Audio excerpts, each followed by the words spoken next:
Welcome to the Binmin podcast. We know that the Christian life can be hard to figure out, but we also believe everyone should know their next step for making their spiritual life more important to them. I'm Pops. I'm Dave. I'm JJ. And I'm Bob. Today's episode is about Christianity in a post-Christian culture. Which, frankly, I feel like we should get like our Swedish and Scandinavian or like our European brothers and sisters to like coach us more in the U.S. Yeah. But just being able to have that, it's like, okay, what does it really mean to be in a more post-Christian environment? Yeah. So having regressed all the way back to Viking control. Yeah, and which is like that would make cool like pictures, but that's not cool like at that level. Those guys were some Wear bad the dudes. hats. Hats were cool. Great fashion sense. Terrible character. Sure. Runes for Jesus. The gospel in runes. Oh, All right, back to you. It's fine.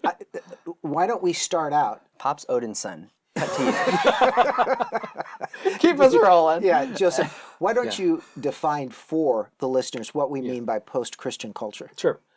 Essentially, this is a modern society that is no longer Christian and by a religious majority, and they have adopted non-Christian values, behaviors, and essentially their worldview is non-Christian. In fact, a Pew Research Center study showed that over 60% of Americans call themselves Christians, but 50 years ago, the number was 90%. The study also shared that the Christian majority in the U.S. may disappear by the year 2070. Pastor Bob, from your perception... You can just call me Bob. It's all right. We have a long enough relationship. You have special dispensation. That's right. This episode. How can the church respond to the post-Christian culture? Yeah, so this is the culture that we live in. So what do we do about it if we're Christians? We make an acronym. We make an acronym. What's better than that here at Binmin, right? So, man, we as Christians can respond by following what we'll call 5 Ps. Be present, be proactive, be prepared, prevention, and through preaching. So let me just hit one. First, be present. Man, you and I both know, we know here, like, church attendance was totally impacted during COVID, right? And all of this. But your physical attendance in a local church really matters. Man, I just think, like, obviously, and there was a 2021 study by Baptist News Global that showed more than 80% of evangelical churches offered a remote or online worship option at that time. That shouldn't surprise us at all in 2021. And that was a good thing to be able to use technology. But now, even coming out of all that, these last few years, continuing to, there's a huge decline in people being present in their real local worshiping church families. I mean, one of the hardest things, I'll say, so speaking of being a pastor, one of the hardest things for me as a pastor is just looking around in my own local church and not knowing where my friends are now. So be present in your local church, the place that kind of God has said the gates of hell won't prevail against the church. It's important to show up physically there. Can I back you up for a second on something you just said? Are you saying that every single church had a significant decline? No. Like, there's definitely probably a lot of, if not a majority of churches that was the case, but not all of them. There's statistics that show otherwise, that there's a number of churches, maybe even like a quarter of them, that saw some sort of growth, or as people shuffled to a different church. But it just is simply pointing out the fact, like, being present in your church not only matters, but also being present means that you need to pursue people where they are.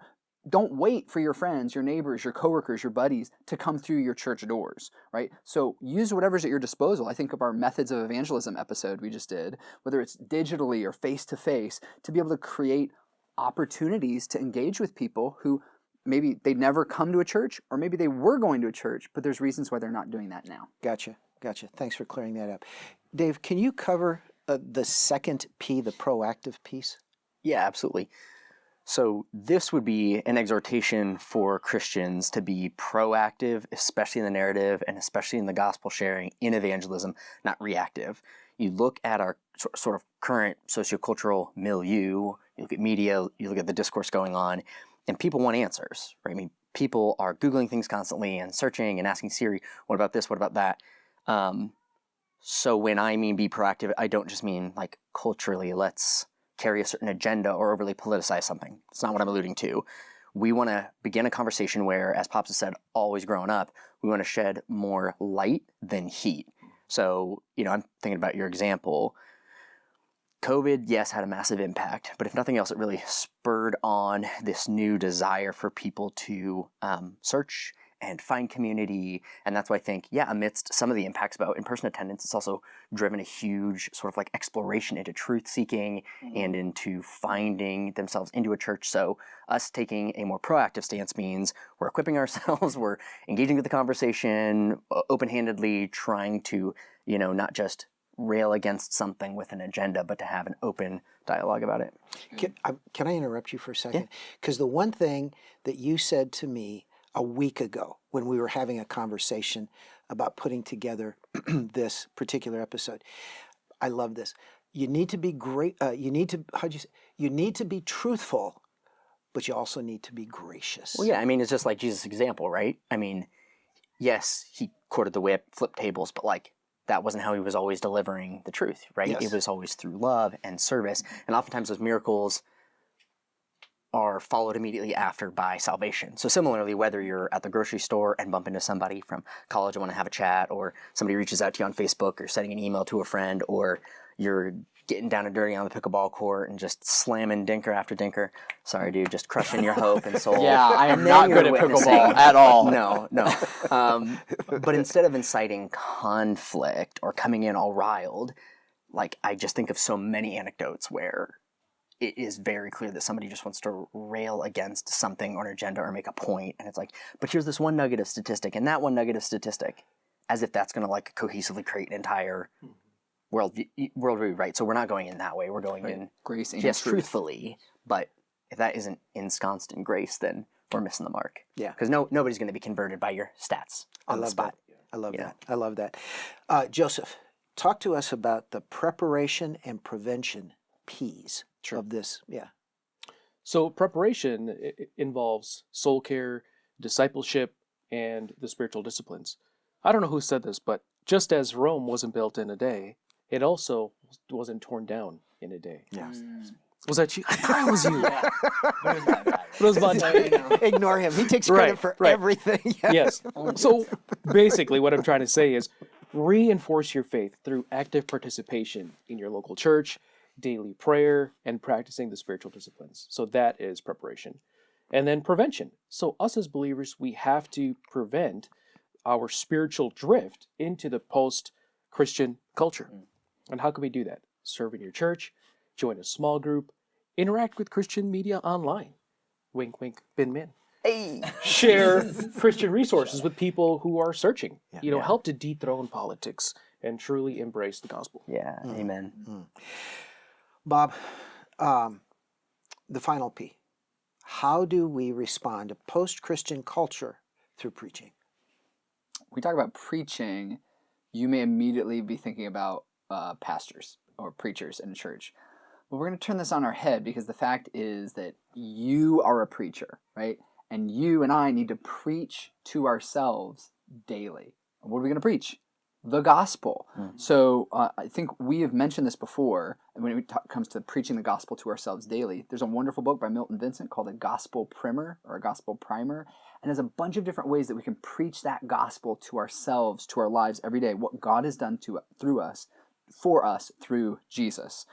Preach to yourself daily, that gospel, and then your Christian life, allow it to be a life of faith, that you're not preaching law to yourself. I just need to do more. I just need to do more. But instead, that's going to lead to death. Preaching the gospel to ourselves is going to lead to life, right? That's what the New Testament says. But I will add, we also need to preach the gospel to others, right? That is what we're talking about here in a post-Christian culture. We're commanded to do this in Matthew chapter 28 from Jesus himself. And our obedience to do it is another demonstration that we really are saved and we really are Christians.